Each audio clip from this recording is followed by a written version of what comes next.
Uyda ayol kishi qanday bo'lsa, kelajak farzandingiz xuddi shunday bo'ladi. Undan ortig'ini kutmang. Ayol o'ta zukko, o'ta taqvodor, parhezkor bo'lsa, farzand xuddi shunday bo'ladi. Ayol bo'shashgan, lanjlashgan, onda-sonda namozlarni o'qib qo'yadi, orada tashlab ham qo'yadi, g'iybat ham qiladigan, eriga sakrab turadigan bo'lsa, ertaga farzandlari ham xuddi shunday o'sadi. Oldimga nechta oila keladi. Domla deydi, ayol, xotinim unday bunday. Bilasizmi, shularga birinchidan men savol beraman. Qaynonangiz qanaqa deyman? Qaynonangiz. Qaynonam deydi. Juda o'tkir deydi. Bu boshqa yo'l yo'q.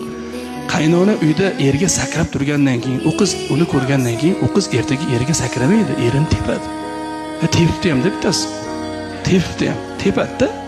Uyda otaga qarab xotin dingillab sakrab turgandan keyin u nima qiladi? Ertaga erga tekkandan keyin erining boshini silaydi. Aylantirib tepadi uni.